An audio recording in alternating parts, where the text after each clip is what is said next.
Tennessee This Week from WATE's 6 on Your Side starts now. Hello and welcome to Tennessee This Week. I'm Bo Williams. This week we are continuing to hear from the winners of the Knoxville general election. City Council District 4 winner Matthew DeBardelaben joins us now to talk a little bit about moving forward and for District 4. First of all, congratulations and thanks a lot for coming in today. Well, thank you for both. Your initial reaction, let's turn back the clock a little bit to election night. Your thoughts that night, what was going through your head, and then when you saw the check by your name. You know, I was excited. Yeah. We had the primary first, and I really wasn't that excited after the primary because I knew we had another month and a half to keep knocking on doors and sharing our message. But it was a very exciting, fulfilling night for me. Yeah, for people in some of the other districts that aren't as familiar with you, because obviously you were knocking on the doors in District 4, quick background, who you are. My name is Matthew DeBardelaben. I grew up in Miami, Florida. I moved to Knoxville in 2011.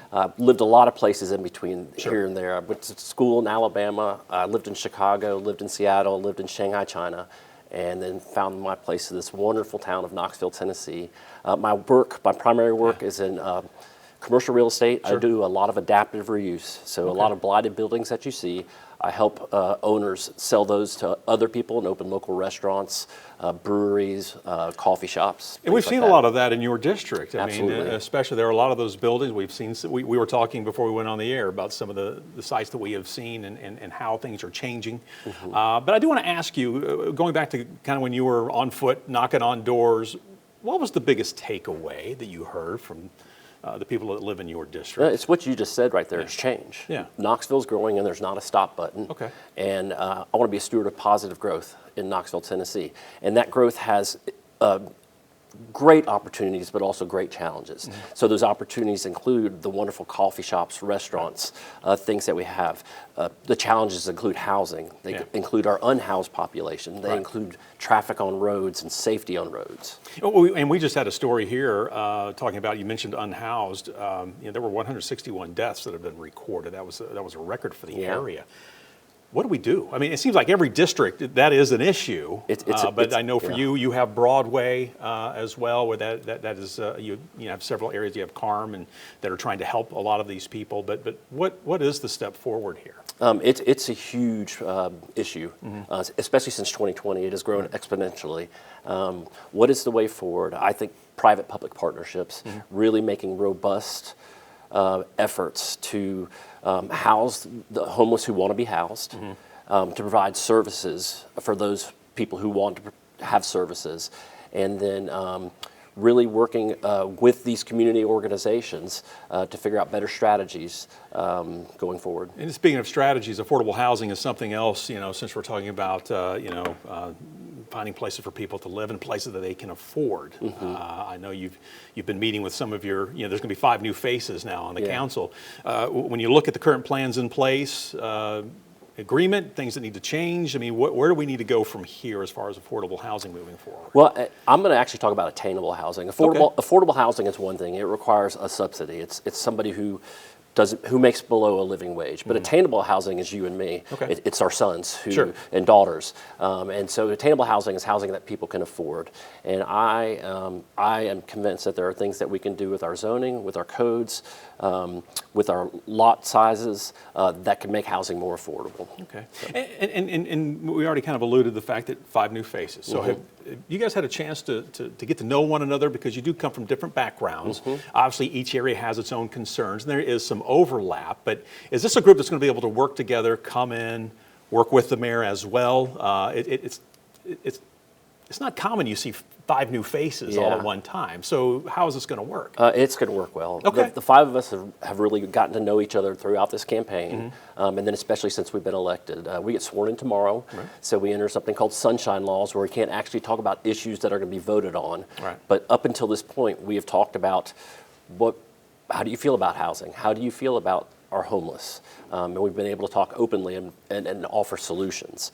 Beginning tomorrow, we won't be able to talk unless it's in a public meeting about those things.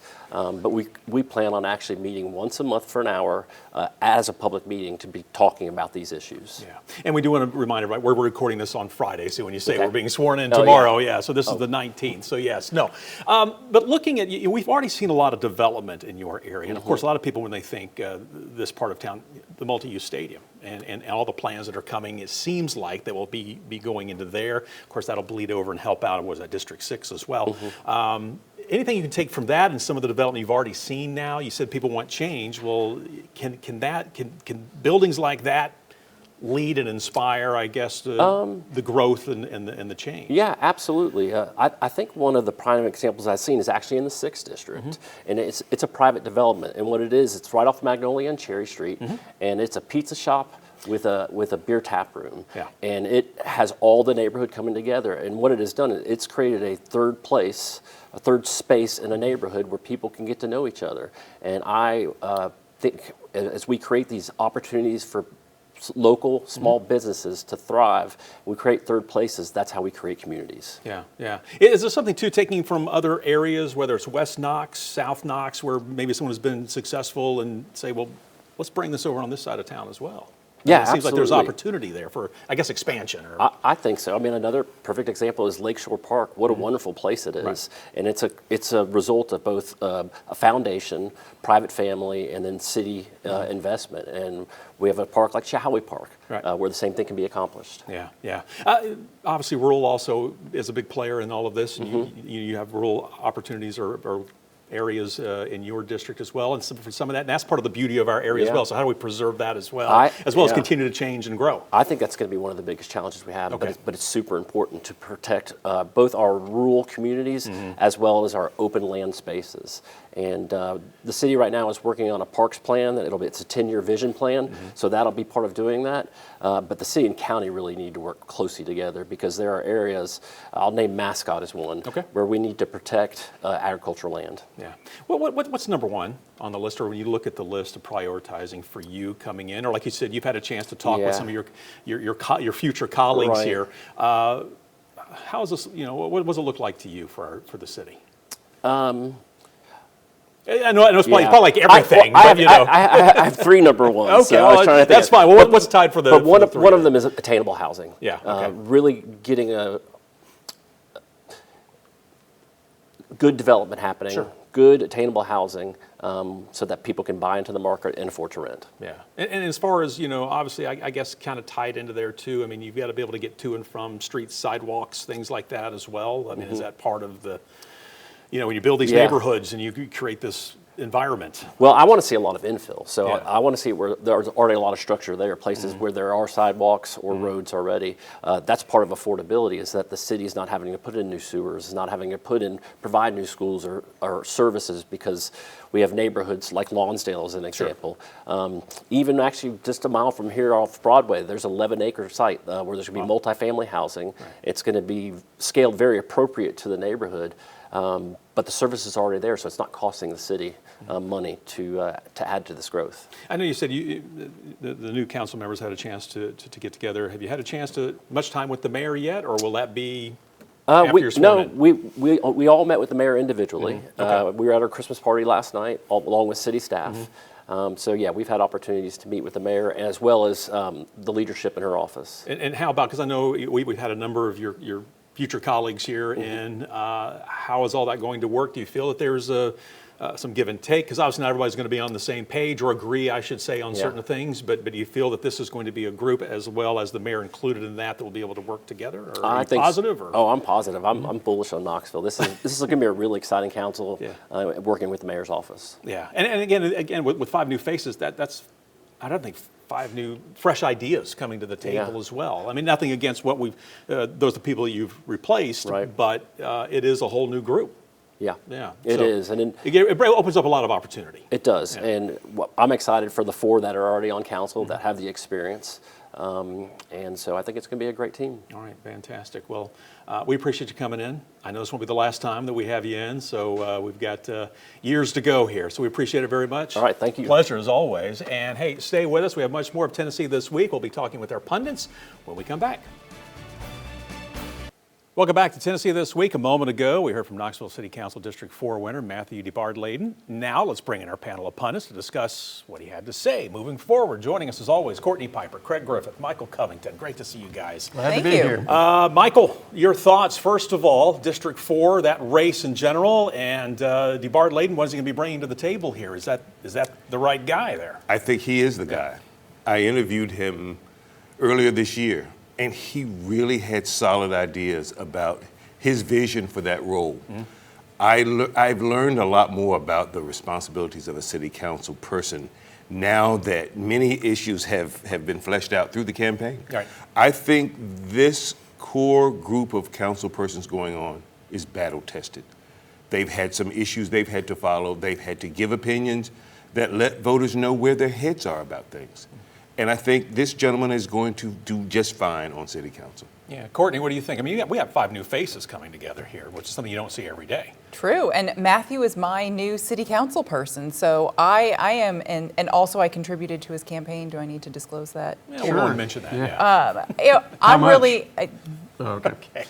I'm very enthusiastic about him being our new city council person for the 4th District. He succeeds Lauren Ryder, and so I'm looking forward to this new city council. Let me ask you this then, since he's your Yes. city council person, what's number 1 on the list?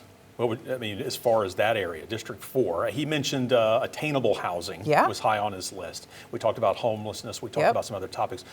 What do you think as someone who lives in that area? Well, you know, the 4th District is a very weird district because the part that I live in Holston Hills, you would think was actually in the 6th District because a lot of where I play and recreate and shop is actually in the 6th District. So that 4th District city council person actually has a very large responsibility to also keep an eye on the 6th District, which is Chilhowie Park, and developing the Magnolia Corridor. So I think that should be number 1 on all the city council people's list, but the 6th and the 4th district council people need to oversee and drive that future. And you heard him mention that a little bit. We even mentioned the pizza place and that it opened up along Magnolia and some other development that was going on there. Craig, your thoughts after hearing what he had to say? Well, I think it's going to be somewhat of a rude awakening for the 5 new members of council. I remember one very active person in city volunteer work and city government who got elected to council after being on council for, I don't know, maybe 6 months, came to me and he said, you know, Craig, it's amazing to me how little power an individual member of council has. So I think it's going to be imperative that this group, if it wants to carry its weight in a strong mayor form of government, which the city of Knoxville is a strong mayor form of government, developing coalitions on individual issues so that they can accomplish the things that they want. So we'll have to see how that goes. And of course, he illustrated some of the issues that they had in terms of affordable or attainable housing, however you wanted to describe it. And then there's always the core city issues that you have to take care of. And mainly that is police.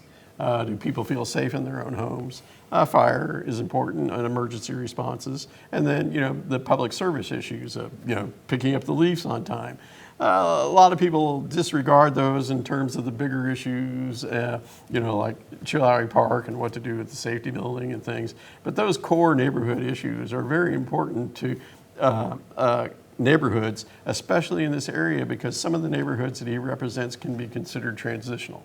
Are they going to go into rental properties?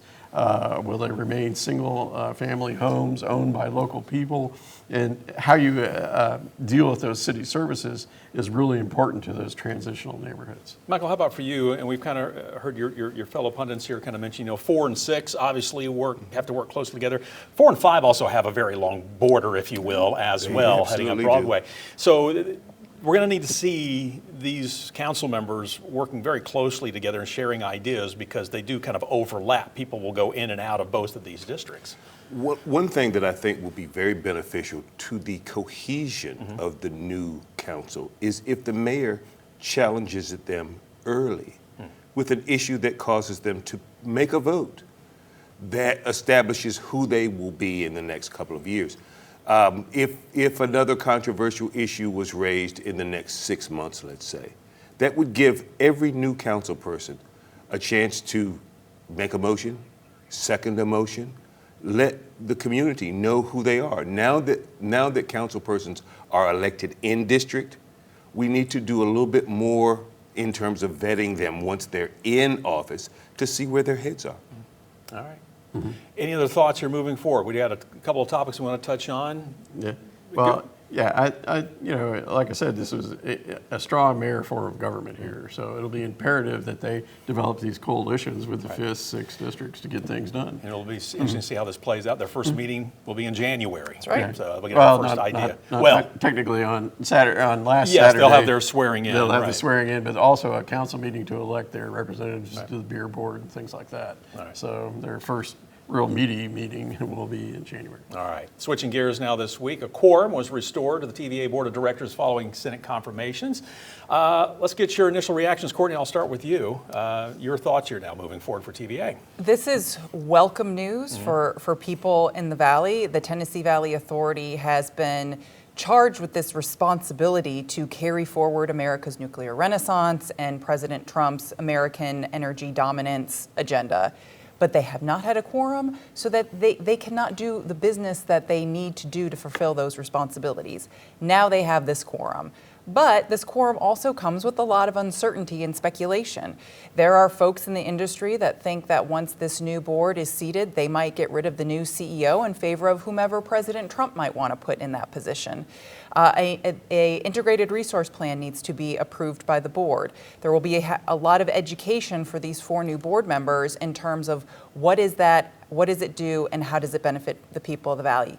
They're going to be looking at rate changes too. So there is a lot of uncertainty that comes with this new board, but at least now the Tennessee Valley Authority can make decisions and do business, because that is critically important for the people in the Valley. And kind of going off Courtney said there, Craig, moving forward now with this group now in place, what can we expect here?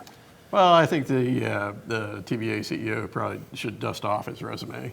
I think it's fairly clear that this group will want to get in Trump's handpicked person to head TVA. And all those things Courtney said are true.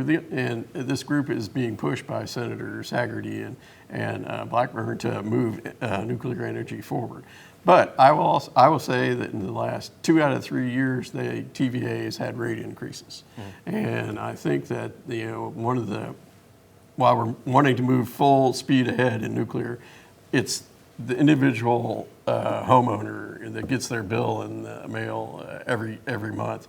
Those are the persons they need to protect. They need to make sure that we don't do all these things on the back of TVA rate customers, that we need to protect them from bearing the brunt of building more power for things like data centers and the continued growth throughout the TVA area. So I would hope that they would be champions for the ratepayers as much as they are champions for moving forward in the nuclear age. Rate changes do not need to happen.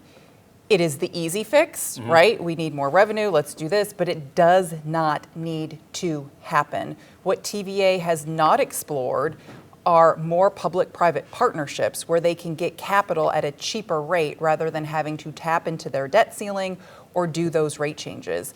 Those kinds of strategic partnerships need to be explored and fully explored and executed before any discussion of a rate change occurs. And Michael, Well, but they raised rates 2 out of the last 3 years, so they took the easy way out, apparently. well, Michael, let me ask you, moving forward then for this group then, first of all, kind of the same question I asked Craig there a moment ago. What do you think they're thinking, looking ahead? What can we expect from them? But also maybe what would you like to see, or what do you think is going to be, number one on their list to do? I would like to posit one thing at the very top of their list. My KUB bill is not variable. It's not negotiable. Come winter, I don't want it to vary more than $25 from month to month if usage is essentially the same. Keep my utility bill where my utility bill needs to be, and you will have no complaints from me. Springtime, I want a consistent bill. I don't want it to vary by $100 from March to April without explanation. So I don't care what you do with the rates, as long as the bill that comes in the mail does not vary by $100. You should care what they do with rates, because that's how it's going to affect your bill. Well, I want to make sure that they know when they're seated that that's what I want. I want my KUB bill to be consistent. Consistent. I That is will the be key a word. happy, Consistently high? consistently modest. Okay. So it's important to be clear on that point. Yes. All right, we're going to stop right there for a second. We got to take a quick break. Keep it tuned right here. We have more of Tennessee This Week. We'll be back in just a moment. And welcome back to Tennessee This Week. After about a year and a half, the Gay Street Bridge has reopened to pedestrians and cyclists. So let's bring our panel of pundits back in. This is a topic we've been talking about since it closed. Craig, your thoughts now. It is back open. Where do we go from here? I mean, it's great to see we've seen a few people on the bikes and people walking the dogs and what have you, but where do we go from here with the bridge now? I'm glad it's back open. Yeah. And it probably will be very expensive to bring it back up to where it's still open to vehicular traffic. During the Ash administration, we had to redo that bridge, and it was very expensive. And so now the community's faced with that same decision. Do you want to do that? Or do you want to just leave traffic on the two bridges that flank it, the Henley Street Bridge and then the other bridge to South Knoxville? So, that one seems to be less used than it should be. Yeah. So maybe there's some ways that you can go ahead and improve the traffic pattern so that the other bridge, the third bridge, is more used by commuters every day. So we'll have to see how it goes because it's a beautiful bridge. I mean, and one of the things the state wanted to do during the Ash administration was make it more of a bridge that could handle more traffic. And historical preservationists and everyone wanted to continue the look of that bridge from when it was built in the 1890s, I believe. So I hope that the historical significance of it is taken into consideration when anything is done. Yeah, Courtney, do we need another bridge as far as for automobile traffic, or are we good where we are? And also, if you've been to Chattanooga, you've seen, I think that was a railroad bridge, if I'm not mistaken, but they became, and all the development on either end of that bridge for their pedestrian bridge. What do you think the future should be for that area, and any additional bridges or no additional bridges? A pedestrian bridge really adds to the character of our community, and it is a great solution for this bridge. Craig alluded to the age of the Gay Street Bridge. It is older than dirt. I mean, last week I took a real good look at the pylons, Right. the pieces that go into the river. And they're bricks. It's like bricks and mortar. And you contrast that to the Gay Street Bridge, which is very strong structural. I mean, I saw them put the rebar and the concrete and the everything in there. And so to think that this bridge can just snap your fingers, we can get cars driving by it, it's not the reality of this bridge. Right. And keeping it in use as a pedestrian bridge is going to add to the character of our community, and I think it will open up a lot more development opportunities and way to connect downtown to South Knoxville. So this is a great solution. I will leave the traffic engineers to determine whether or not we need another vehicular bridge, but I use the James White Parkway Bridge quite frequently, living in Holston Hills and working downtown, and that works great for me. Yeah, and I do go along with you, Craig. It's not a heavily used stretch of roadway that we see on some of the other ones. I will admit to that. Michael, let me ask you this. We haven't even brought up the UT pedestrian bridge and the talk about that. Does this impact that at all now that the Gay Street Bridge and people seem to be taking to the Gay Street pedestrian bridge? You're stealing my thunder. Okay. I wanted to ask, did that plan suddenly get abandoned? No. Are we not? Because we've seen Two bridges are so far apart. We've seen from a lot each of other. development on the south side. That is for sure when you drive through there and you see the Yes. apartments. But has that impacted that at all? Or maybe the timeline for it? I don't know. I'm pretty certain the sports, whatever, complex that's on the table, it's going to happen. It's going to create another bridge. Don't we need to be able to get to the south side of Knoxville over the river? And through the woods. And yeah. through the woods. We've got to make that happen. It just seemed sad to see a celebration of bikes riding across the mighty Gay Street Bridge. The mighty Gay Street Bridge. That just seems like such an incredible waste. It's like getting a participation trophy. They actually pulled bunting out, and they actually had school supply scissors cutting ribbons as though it was worthy So you're of saying we need another way of automotive traffic to get in and out of South Knoxville? That was not worthy of celebration. How is it not worthy of celebration? People riding little pitty-pat Yeah, you bikes can get across. from one point of the river to the other point What of the an river incredible now. Walking waste. and biking, it was closed. What a waste. What a waste. That To be bikes able to and commute. walkers are coming across. Yes. That was, Michael, that Either area that was not worthy gets of- a lot of cycling traffic. Cycling is really, really big in Knoxville. Cycling and then going to get a craft brew is really big. And along Sevier Avenue, you've got a lot of pizza places, coffee places, and breweries that rely on cycling traffic. That That What is a- we're going to huge for stop. them. what an 3 incredible seconds. waste. See you next week. The views of guests on Tennessee This Week are their own and do not represent the views of WATE 6 on your side or Next Star Broadcasting.